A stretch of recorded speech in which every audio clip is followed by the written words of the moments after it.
تحية لكل المتتبعين والمتتبعات. في حلقة اليوم سنحاول النظر في موضوع بالغ الأهمية، خصوصا في المرحلة الراهنة، ويتعلق بمسطرة ترك الوظيفة. قبل البداية في الموضوع يجب الإشارة إلى أن احترام القانون هو من بين الأولويات، وهو ما يميز في شق كبير منه الدولة الديمقراطية والدولة التي لا تعير أي اهتمام للقوانين. وهنا نذكر بما حدث خلال الحرب العالمية الثانية، حين أصرت بريطانيا على عقد جلسات المحكمة رغم حالة الحرب التي توجد فيها. وقال تشرشل على ما أظن بأنه يفضل أن يخسر الحرب على أن يقال بأن بريطانيا وقفت أشغال المحكمة. كما أن حالة الاستعجال لا تبرر أبدا خرق قاعدة قانونية. فمثلا مواطن أو موظف يسير بسرعة 120 كيلومتر في الساعة في طريق مسموح فيها 100 كيلومتر في الساعة، فالعقوبة هي تجاوز السرعة مهما كانت الظروف، ووجود حالة طارئة بالنسبة للمواطن لا يعفيه من أداء الغرامة. إذن بالرجوع إلى مسطرة ترك الوظيف، فهي أولا تطرح إشكالا كبيرا بالنسبة للأساتذة الذين فرض عليهم التعاقد نظرا للحالة التي يوجدون عليها. فهم أولا غير محسوبون على الوظيفة العمومية، وهم ثانيا قد أنهت الوزارة من طرف واحد التعاقد وفرضت النظام الجديد للأكاديميات، وهو على كل حال هو نظام يرفضه الأساتذة، وكان قرارا أحاديا للوزارة، وبالتالي فلا مبرر لتطبيق هذا القانون. إلا أنه وإن أردنا أن نتجاوز في هذا المستوى قليلا ونعتمد نظام الأكاديميات، أطر الأكاديميات الذي قال الوزير أو مسؤول وزارة التربية الوطنية بأنه يعطي كل الضمانات التي يحظى بها الموظف. فانطلاقا من هذا المقتضى سنحاول أن نرى إن كان فعلا الأساتذة الذين فرض عليهم التعاقد يحظون بنفس ما يحظى عليه به الموظف الرسمي. فمسطرة ترك الوظيف كما يعرف الجميع هي مؤطرة بالفصل 75 مكرر من قانون الوظيفة العمومية، وهو يخضع لشروط وآليات معينة. أولا يبدأ الأمر بغياب الموظف، غياب يجب أن يتجاوز على الأقل 48 ساعة، ما دام أن الموظف يمكنه أن يبرر غيابه في هذه المدة بشهادة طبية يدلي بها داخل 24 ساعة في المجال الحضاري و48 ساعة في المجال القروي. إذن مجرد مرور 48 ساعة يجب أن تبدأ مسطرة ترك الوظيف بالنسبة للموظف، وهذه المسطرة تبدأ عبر استفسار للمعني بالأمر عن طريق البريد المضمون تحثه بضرورة استئناف عمله داخل أجل أسبوع، وإذا لم يلتحق داخل هذا الأجل تباشر مسطرة أخرى.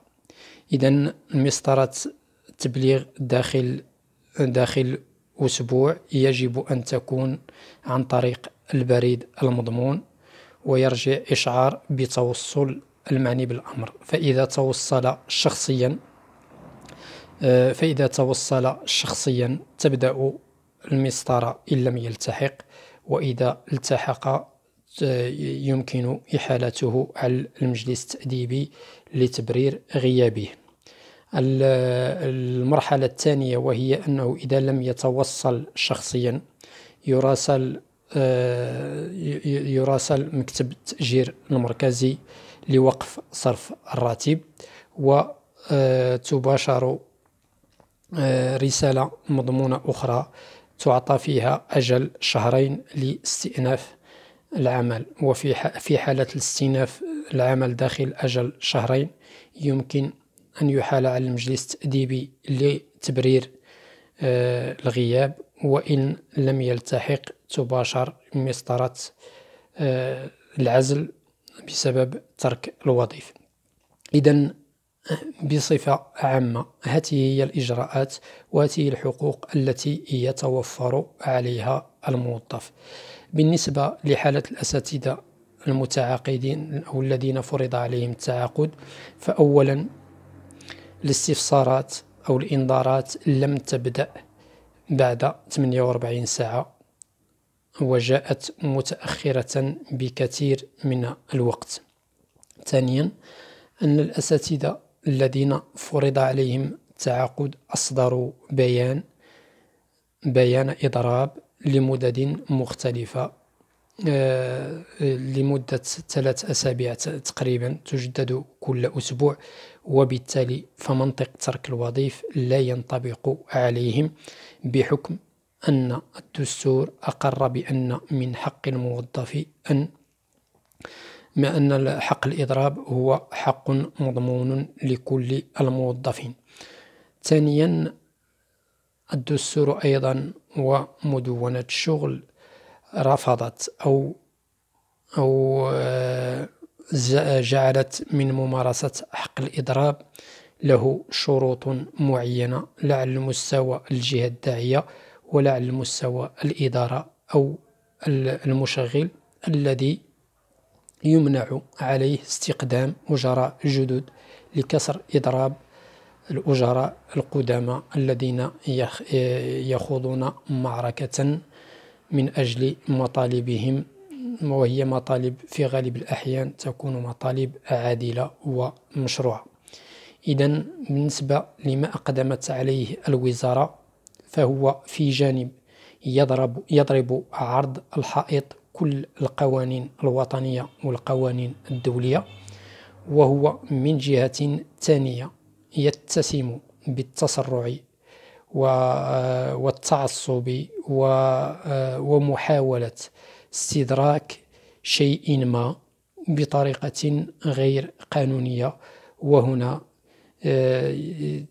وهنا يجب على الوزارة أن تعود إلى رشدها، وأن تحاول إن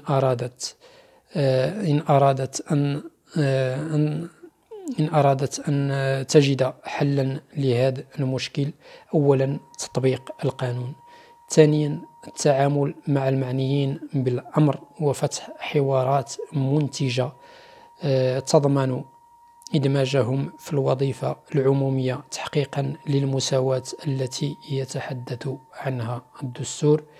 وثالثا سحب كل الإجراءات اللا قانونية التي أقدمت عليها منذ بداية المشكل إلى غاية يومه، أي أن الوزارة وهي الصاهر وهي الإدارة وهي التي يجب عليها أن تسهر على تطبيق القانون، لا يجب أن يسجل عليها خرق أي قاعدة قانونية. فلا يمكن أن نطالب الأساتذة وهم الحلقة الضعيفة في المجتمع وهم الحلقة الضعيفة في المعادلة أن يطبقوا القانون وأن يسهروا على تطبيقه، والإدارة التي تملك كل الوسائل وهي الطرف القوي في المعادلة تخرقه يوميا بمراسلات لا قانونية وبإجراءات لا قانونية وبأمور أخرى تسيء للعملية التربوية وتسيء للدولة المغربية وتسيء للقوانين التي أحدثت لكي يتم تطبيقها لا أن يتم خرقها في كل مرحلة. إذن كل ما تحدثت عنه وزارة التربية الوطنية من مسطرة ترك الوظيف هي أولا مسطرة لا أساس لها بالنسبة لوضعية الأساتذة الذين فرض عليهم التعاقد. وإن افترضنا جدلا أن هذه المسطرة يمكن أن تستشف من القوانين الجاري بها العمل، فيجب تطبيق هذه القوانين بصورة سليمة وصحيحة، وليس بصفة ارتجالية كما نشاهد حاليا. شكرا على التتبع، وأستسمح على بعض الهفوات لأن الموضوع يطرح نفسه بحدة، مع أن الوقت الذي نملكه لمثل هذه المواضيع هو غير كافي. وشكرا مرة أخرى.